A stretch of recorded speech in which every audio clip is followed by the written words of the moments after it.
Hello there, everyone. Welcome back to the 1894 podcast.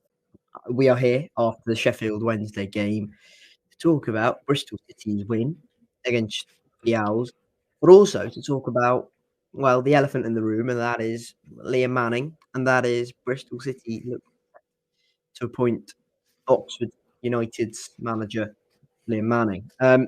As usual, I have Matiss with me. Matiss, how you doing? Yeah, not too bad. We did get 3 points in the weekend, which is obviously good. It's now been over a week since the departure of Nigel Pearson and our first game without him. I think it came at a good time that we were facing a struggling side of Sheffield Wednesday. But yeah, now we've just got the news today on Monday with Liam Manning, set to be appointed, is looking more and more likely. Betting's been suspended on him because the odds have been changing. Frank Lampard was the favourite a few days ago. It's changed now. And yeah, lots of Sky Sports have now posted about it and lots of different, well-known social media accounts. So yeah, it's looking like we're gonna have our new manager before this Saturday. But yeah, not too bad overall. Good. I was at the Sheffield Wednesday game. Matisse was not, so I will be taking charge in terms of what to say because I watched the whole thing. But is that fortunate or unfortunate? I suppose we got the win, but it was a painful watch at times. I think. Okay, let's give some context to this because I think we were going into this game not really bothered about who we're playing because we could have been playing Manchester City, and I think it was more about how the players responded to the situation they were facing. That's what I believe anyway. I think it was more about what is this good work of Nigel Pearson for 2.5 years been actually going to accumulate to when he's now out the door, there's a lot of talk about this mentality. There was a lot of talk about the mentality on Pearson, that there's that fighting spirit back in the group, in this current group. So I think that was the main kind of thing we were looking for on Saturday. I think there's a lot about the result. I think we could have lost 3-0, but would have not been ideal. But you know what I mean. We needed to just make sure we really showed that fighting character. And I think we did. I think we really responded well to adverse situations. Yeah, no, I do agree with you. I did watch the game as well on Robin's TV. But yeah, it was a relatively tight game, which is not we should have been a bit more dominant considering it was a side like Sheffield Wednesday. I mean, going into this game, I mean, we looked at the next 5 games a few weeks ago now of that run of who was before Ipswich. Coventry, Ipswich, Cardiff, and Sheffield Wednesday, QPR. We looked at Sheffield Wednesday, and going into this, it's a must-need 3 points realistically. And it was an even start. I thought Sheffield Wednesday weren't terrible. It was quite close throughout the game, but we did dominate relatively. And then also that red card was obviously massive change to the game. On Robin's TV, actually, I mean, that TV, whoever's directing that is terrible because they were showing replays while it happened, and then we missed the whole bloody thing. And then the next shot is everyone saying it's a penalty, but on the replay, it was just outside the box, minorly the tackle. But good decision that we got the red card. I was worried maybe he wouldn't give it. But yeah, their main man, Barry Bannon, and I think it was the 30th minute. 32nd, yeah. Around there. 32nd, yeah, he got the red card. And then we had that was our kind of our first big chance of the game, really. Was taken by Conway now. Yeah, Conway put it low, but then it was deflected because they kind of strategically placed one of the defenders well. But then Tanner did get a good flick on it. Good save in the end. We did get a few more shots on target, I feel like. That's it. But we still didn't have enough going forward. I feel like there's still a lack of attacking threat. We had that really good passage of play. I mean, we'll talk about the bell miss in a bit, but that passage of play where we were playing it around their half, around the box. But I feel like sometimes we don't know what to do with the ball. And that happens a lot of times. And it is annoying. But yeah. So this was the team running along the bottom to play against Sheffield Wednesday, and ignore the team for a second. Before the game, it was we've got a lot of players back. Yeah, we had three players back, and weirdly enough, it was right after Pearson's sacking as well, which was ironic a little bit. So George Tanner was back, Zach Viner was back, and Cal Naismith was back. Two of them started. George Tanner started, and Zach Viner started, and Cal Naismith was on the bench, and he came on in the second half. So it was Max in goal. Tanner, Dickey, Viner, Pring. So it was back to back four. Knight, Matty James, taking the captain's armband, Taylor Gardner Hickman. I honestly believe that's probably our strongest midfield three.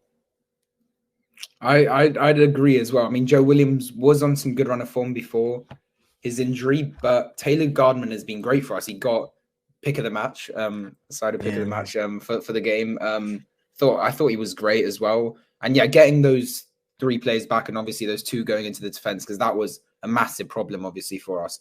We had to play Andy King back there, and then for Cardiff, we put Pring, James. and we put Joseph James right back. So it was good to get like our well-known, like established back four back. And then, like you said, we had Knight in that like 10 position, and then TGH and Matthew James, and then we did drop. Who did we drop? No, but yeah, we dropped Bell. That's not right, then, is it?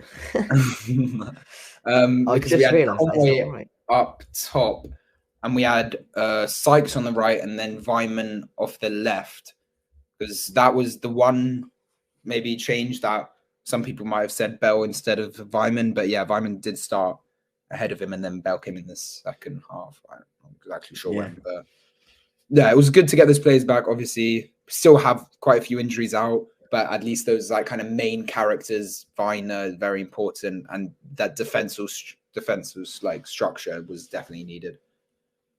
Yeah, and Ross McCrory has been pictured training today. So no, not training, but doing quite intensive work. So in the gym. So hopefully he's back fairly soon. And I think, was it Pearson that said that Rob Atkinson's going to train this month as well? So hopefully he's hopefully he's not rushed, but hopefully he's back soon, because that'll be some back line if we had Viner, Dickey, Atkinson in if Liam Manning's going to play a back three, Atkinson, Viner, Dickey. My God, that'll be incredible. Anyway, we're getting carried away with someone who's not even been announced yet. So it was Conway up top as the 9, and he did a lot of the hard work, actually.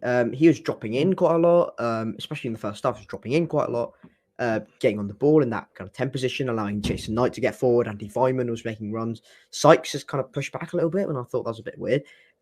Conway's getting back a lot, so he didn't really have he moved the centre backs around, which I think was important. Andy Vyman off the left, Mark Sykes off the right. This was the Sheffield Wednesday 11. Cameron Dawson in goal. Back three of Dominic Iorfa, Bambo Diaby, Deshaun Bernard, Callum Patterson, who looked about 50 years old. The amount of grey hairs on him is mental. Again, no disrespect. Callum Patterson at right wing back. George Byers and Barry Bannon in midfield, who was the captain, and he got sent off, which is just makes brilliant. Makes it very clear for you on the screen, because that just. It was a pain for me. Reece James, not that one, left centre back, not left wing, left wing back. Gassama, Michael Smith, and Anthony Masaba. And I have to say, Gassama and Masaba, which is brilliant pair of wingers. Gassama and Masaba, they were rapid. They gave Cam Pring and Tanner a lot of problems, but I thought Pring and Tanner dealt with them really well. And Wednesday didn't really pose a problem. Yeah, I thought Tanner did well considering his return. He hasn't played for quite a few games. He's been, I feel like, before his injury as well, he kind of settled in a bit more and has been a bit more solid. But on Conway as well, I thought, you're right on that. He came in a bit, and it's not been easy for him. He hasn't had a lot of chances since he came back and scored those 2 goals in Rotherham. We've actually only scored 3 goals in our last 5 games. and they've all been from defenders.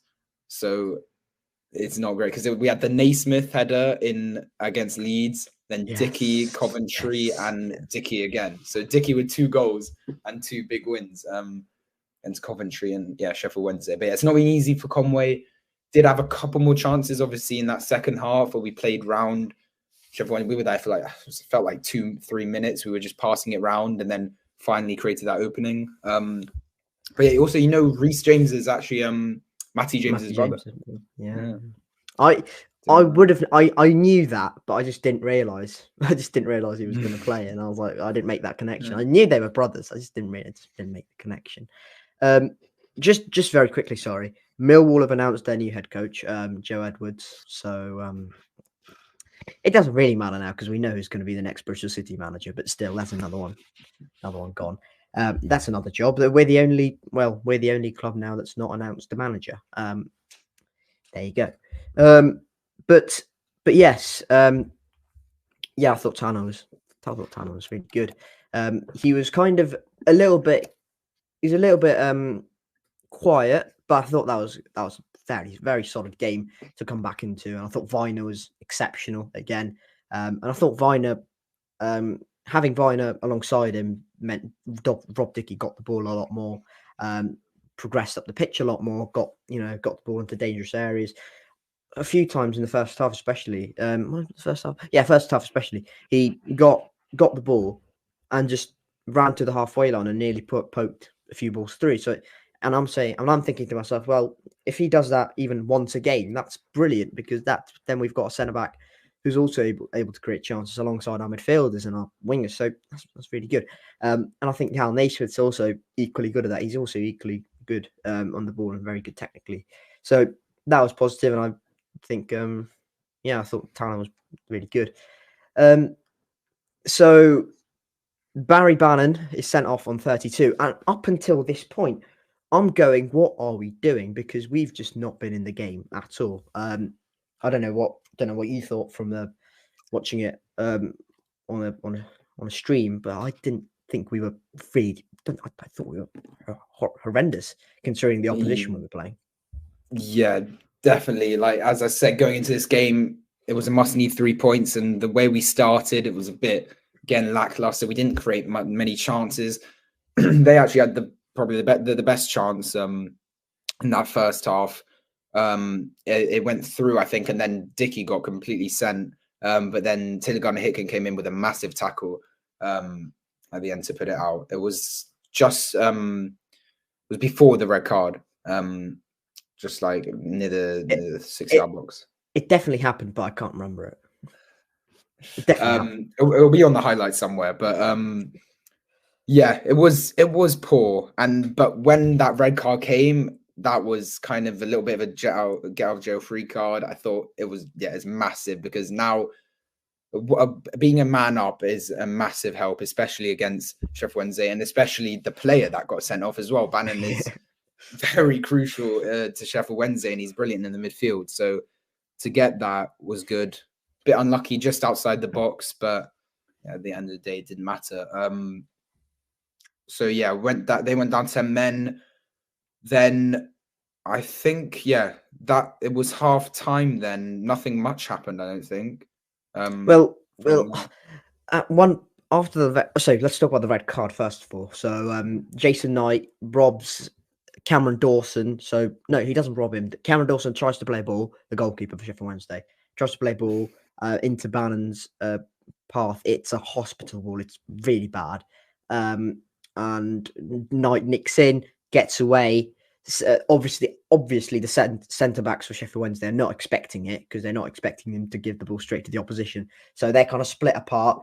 And then they don't have enough time to recover and get back across. So the ball goes to Knight. He runs. He's a clear path of goal, really. One of the Sheffield Wednesday centre-backs might be Iorfa. He kind of gets round the back and tries to get in the way, but Bannon just kind of sticks a little foot out. Knight goes down. It's just outside the box, as Matiss said. It is outside the box, so it is a free kick. It's not a penalty. I don't think I'm that petulant. It's not a penalty, but I've seen some people saying, well, he's not the last man. the rules don't say that. The rules say it's a denial. If it's a denial of a clear goal scoring opportunity, and again, opportunity, not a clear goal, then it's a red card. And if Bannon doesn't make that challenge, he's in the box. He's got a centre back on the goal line, but the goalkeeper's not there. And he's just got to put it in. And you're going, well, surely that's a red card. I don't know what you thought of it, but I thought it was red. Yeah, no, I do agree. I didn't actually see the build up because again, the TV direction and everything. They didn't. The thing is, I normally take a drink with me, and I was getting so bored. I was just like, I just took my drink, and as soon as that happened, I see Knight just running in, and I quickly take a sip, and as soon as that happens, everyone's going up in arms. I'm like, what's happened? So I had to ask my mate next to me. He's like, oh, something someone's made a challenge, and I'm like, what's going on? And I didn't even know Bannon was shown a red card until I had to ask like 5 people around me. It was not good from my perspective. That's one of the disadvantages of being there in person, because you don't really know what's going on. Exactly, because the south stand as well. You're on the opposite side, so you probably thought it was a penalty as well. I thought it was a penalty. Yeah. Literally, it was right on the line. Right before the line. But definite red card. I think it was the right decision. Is a clear opportunity, and it was a good decision. And like I said, that was very crucial for us going forward with the game, and that gave us like an hour of football with the man up. But I think that was about it for the half. Going into that second half, now we really needed to push on, because this is a game where we will drop points if we don't win. Like, it's a game for us to lose. So we came back out, and then we made nothing too much significantly happen that I remember until that Conway chance where, first we made some subs. We brought Naismith back on for his return, and also Mehmeti and Bell, all 3 at once. And coming off, who came off for them? Viner came off, Tanner and Conway. So I think no, sorry, it was Vyman. It was Vyman. No, not Vyman. Sorry, it was Vyman. It was Vyman, Viner, Tanner for Mehmeti, Naismith, Bell. So then Bell went on the right, Mehmeti went on the left, and then Sykes moved to right back, right? Sykes moved to right back. Mehmeti just replaced Vyman. Bell went on the right. Naismith went on centre back. That's, I think. Yeah. To be honest, I don't think we'd really had a shape, because we were just attacking for most of it. So we were all on the halfway line, just pushing. So I don't think we really had a fixed shape. We were going, I think, but I do think it was probably Sykes intended to be a right back. Yeah, I did see that. And then came the chance, not sure exactly what minute, but it wasn't too long after Bell came on. Like I said, the passage of 3 minutes, all right. Yeah, that passage of play, we're dominating, just trying to find an opening. It was actually a brilliant pass. I think Dickey got it to Bell. Nice layoff. Conway found a way through. I think it was a double nutmeg as well. So it was quite a good shot as well. Keeper beaten, but hit the post. And it bounces off. Bell's open, not offside. The goal's in front of him, wide open on the right-hand side. And I don't know how he's missed that. And he's like placed it, not a lot of power. And then we will just watch the ball roll, and then it bounces off the other side of the post. So we've hit the post twice within like 5 seconds. That was that before or after the goal? I think that was after the goal, wasn't it? It was after. Oh yeah, we missed the goal. Yeah, exactly. I was going to say. So the goal was, I think, Taylor Garden Hickman gets the ball, and then he lays it off right to Conway, who gets himself in a good position. And might I add, at that point, I was screaming, "Tommy, get in the box! What are you doing?" I could not have been more wrong. Conway puts in the best cross of the night, and it's just perfect. But it takes actually, to be fair, it takes a fat nick. It takes a really, really, really big deflection. But Dickey's in the right place. I don't know what he's doing up there from centre back, but he's there. but he's there, and thank God he was there because he scored again. And yeah, I thought that passage of play was just. I think it kind of felt inevitable we were going to score. I think that pressure took its toll on Sheffield Wednesday. If I'm being honest, I think they were getting a little bit tired. Yeah, the pressure was definitely building. Came from a corner initially, and then yeah, like you said, it came out. And yeah, Dickey is kind of like a striker's goal, a nice like a poacher kind of goal. He got a good foot on it to the left side of the keeper. Good finish, good cross. Yeah, it was a nice goal. And Rob Dickey, and now it's scored only 2 goals in the last 4 matches. It's just been pretty good. But yeah, what a signing. What did he call it? 1 million maybe, or 500,000? No, less than Less than $1 million. I'd say less than 500,000. I'd say less than that because QPR were kind of desperate to get him gone, and now you don't know why because they're in the relegation zone and we're not flying, but he's been brilliant for us. It's been really good for us.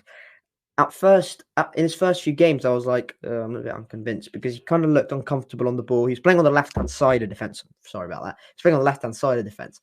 And he was kind of, it just didn't feel right. But I think he's really grown into the season. And even if you ignore the goals he scored for us, I think he's just been magnificent. I just think his progressive play's got better each game. His kind of ability to read the game's got better as well. And if I make the comparisons to that Preston game on opening day to now, especially against Sheffield Wednesday, he was just magnificent. And he's not really put a foot wrong in weeks. So hopefully that continues. And as I said, if Liam Manning, who we're going to talk about, don't worry, is going to come in and say, well, I'm going to go to a back 3, Dickey, Viner, Naismith, Atkinson, Ross McCrory can play there. It's going to be some back 3 if that comes off. But yeah, hypotheticals and all that. But yeah, Dickey's been outstanding and agreed. What a signing! But also a Nigel Pearson signing. So make that what you want. Exactly. That was a joke. I know it's a group effort and all that. But it's a joke. But yeah. Rob Dickey definitely. He just feels like he's settled in. He's composed when the ball comes in the air. Makes the right decision sometimes. Not take the header. Leaves it back to Max and just little things. He's just really settled into the squad well. And yeah, it's a great signing. But would you say if we, what I've said before, when we have a full strength team with no injuries, I think we have a really a really very strongly depth team with a lot of quality players. If you were Liam Manning, or would you change to a 5 back then, like you're saying, if we had all those players available, or do you think you'd stick with it? I don't know, because for example, Cal Naismith, he can play centre back, but he's equally as comfortable playing in midfield, isn't he? So we also have that kind of fluidity within our side, and we've got versatile players everywhere. Got Taylor Gardner-Hickman, we've got Hayden Roberts, we've got Cam Fring, as I said, Naismith, Andy King can play centre back and in midfield. Jason Knight can play in the 8, in the 10. He can play outright. We've got Sykes, right back, right wing. So we've got players who are versatile all over the shop.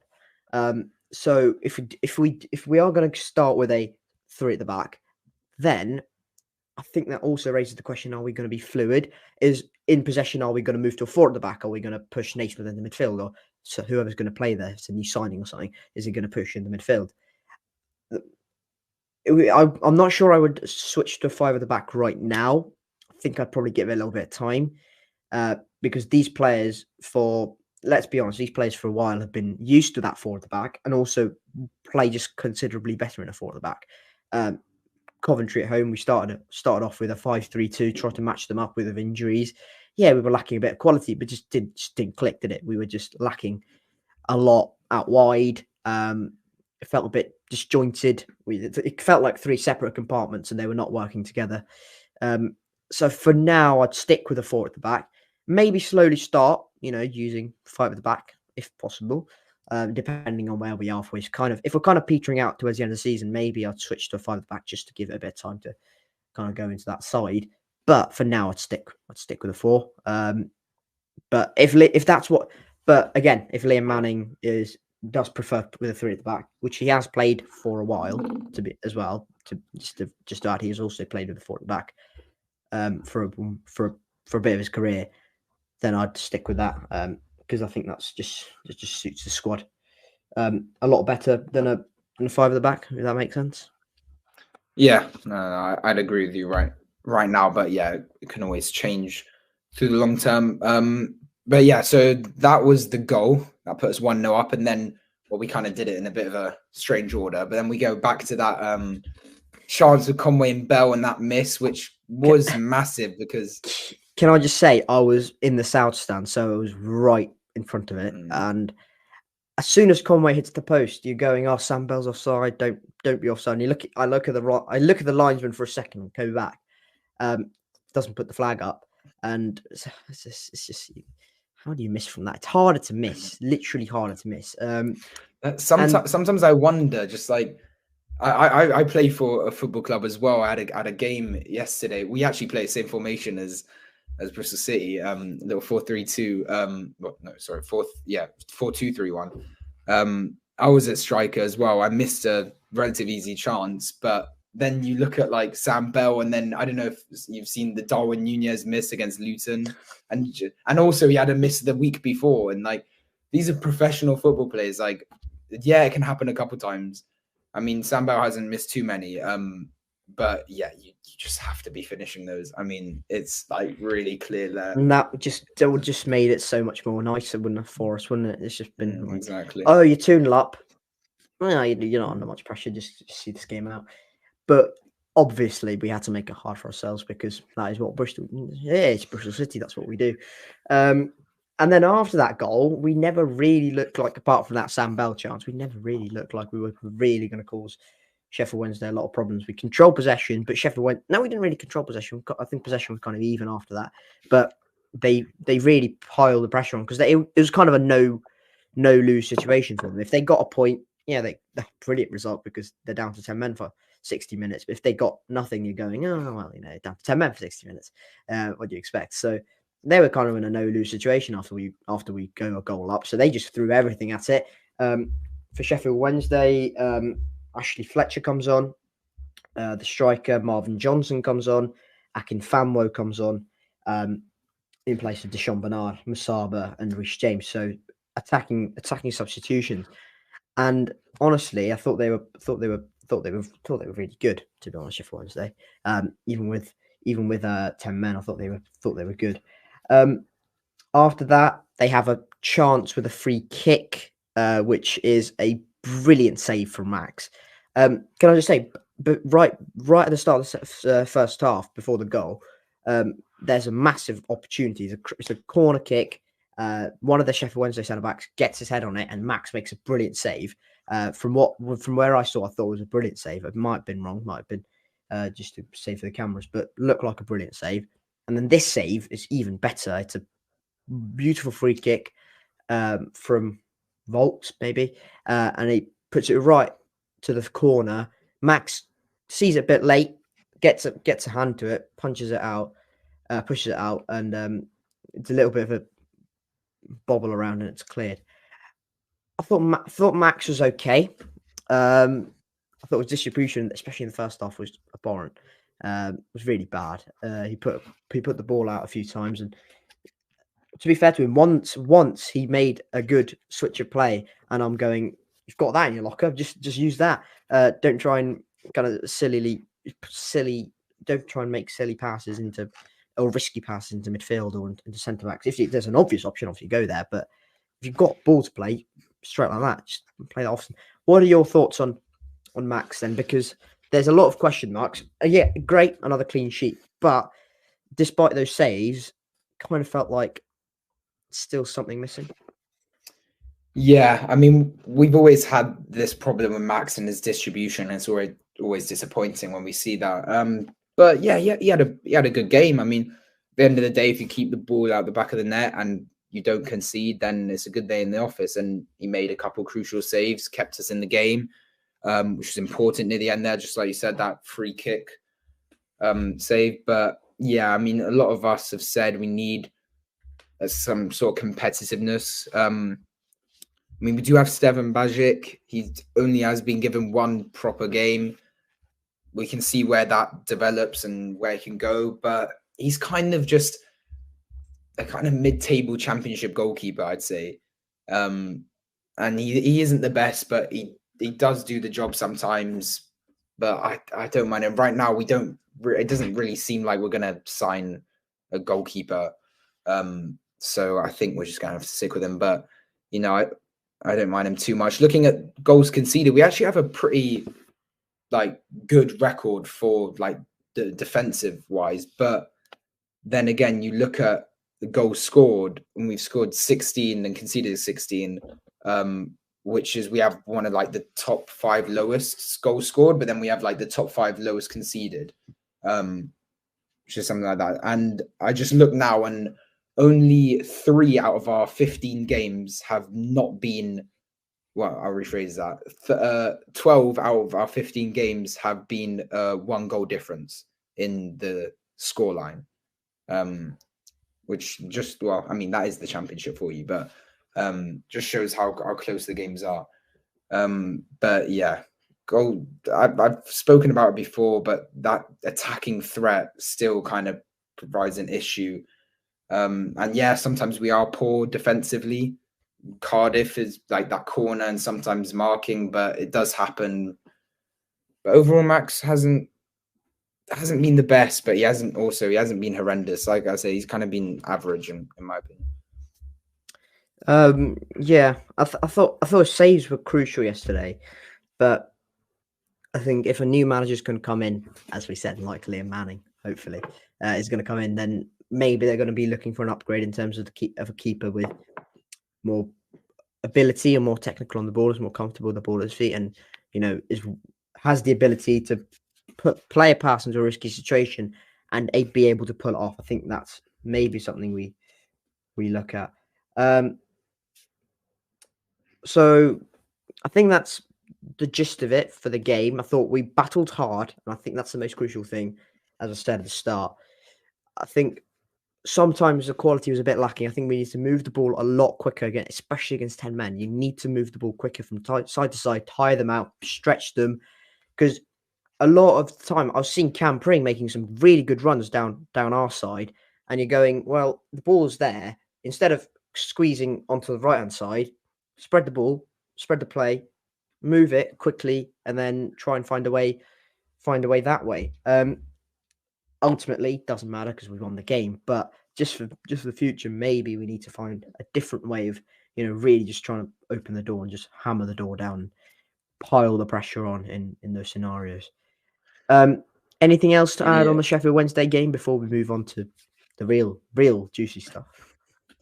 Yeah, well, yeah, like you said, when we played Ipswich as well, in that game, they showed a good role model of how you play these quick direct passes, high energy. And yeah, like you said, I think that's something that we do need to take on board, especially when we want to dominate games and kind of finish them off and put them to bed. But yeah, one more chance before the end of the game, actually. I think it was a corner. The keeper came up for it, and then it came out to Conway, who made a darting run, ran quite a whole length of the pitch. And then I'm just saying shoot, because I in these situations, you think you have a lot of time, but you don't always, and then waits a bit too long, and just as he is about to unleash a shot, then comes in I forgot which defender it was, but it was a brilliant tackle. But yeah, and yeah, misses the chance. At the end of the day, it doesn't matter, but it would be nice to finish. It wasn't too easy. I think there were a couple other defenders running back. There was an open goal, but yeah, that was one chance in the end as well. Yeah, he should have just taken the shot a lot earlier than he did. He waited and delayed, kind of trying to get closer to the goal, but I don't think he saw the defender retreating as much. If he did him and then scored, that would have been ridiculous. But he didn't. Ultimately, it doesn't matter. But again, we've got to make sure we are create more chances, B, put these chances away, because as Matiss said earlier, with 3 goals in 5 games, and they've all been from defenders. So that goal scoring needs to start improving. But clean sheets are also very important. Yeah, like you said, at the end of the day, 3 points is 3 points, and it is results based most of the time. This is what football's all about, and we got the win. I mean, we did make it hard for ourselves against bottom of the league, Sheffield Wednesday, with 10 men for the majority of the game. It should be 2-0, 3-0. We should be capitalizing, because on another day, we know Bristol City will concede a goal in the 95th minute or something and then throw away 2 points. Didn't happen on Saturday, which is good, but I feel like just more of that attacking threat is needed when we're on the ball, just that clinicality. But at the end of the day, we won, and now I think we're 11th. We only cut the distance to the playoffs by a point, but we are facing QPR next. So we're 4 points off playoffs, and we're clear of relegation. I'm pretty sure we're quite comfortable. But I never thought that was a worry. I'm not looking down, Matiss. Neither. I'm not looking. I'm not looking towards Rotherham in 22nd. That's all I'm looking. I'm looking at Preston in 6th. In all honesty, Preston have been on some poor form as well. I mean, they did get the win against Coventry, but they were winless in 7 games before that, which was pretty surprising. But right. Just very quickly, I thought Sheffield Wednesday were really good. To be honest, I thought even though they had 35% possession, I thought they were good. And even with 10 men, I thought they posed a threat, and thought their long balls created a lot of problems for us, especially over the top, with Masaba, Gassama, Smith, and then Fletcher, Johnson, Valentin, all coming on. And despite sorry, carry on. Despite me slandering Callum Patterson early on, I thought he was quite good. I think he had a good game. But you're going to say? Do you think they have a chance of staying up, or do you think it's pretty settled on that they're going straight back? No. If they had Danny Roll for the whole season, I'd be like, they've got a good chance, but they just don't. Are they going to win enough games away from home? Is my question. I think they're going to make Hillsborough a tough place to come to. I think they'll probably nick some points off.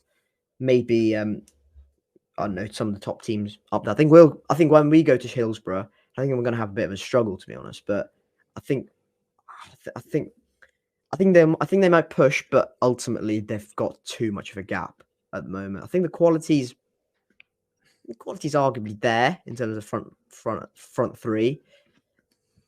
The gap is too big, and they're not. It's already 9 points. It's 9 points already, and looking at the run of games they have, I mean, realistically, to be fair, they've got Millwall next. We've just got a new manager, so that might take a bit of time. And they're playing at home. Yeah, they've got to win that, and then they're playing. So the next home games after that is Leicester, Blackburn, and then it is QPR. That's a big game. Cardiff. So they've got to win their home games. A lot of the home games they've got a chance. The quicker if they win four games in 5 or something like that, or 4 games in 6, then they're practically they're practically there in terms of matching 21st or 22nd. So you never know. You never know is all I'm going to say. I think it'll be tough for them. I do think Danny Roll is a good manager. I think he's a very good manager. He spoke very well after the game. So you never know. It's the Championship, but I think they've got too much of a gap at the moment. That's it for the Sheffield Wednesday game.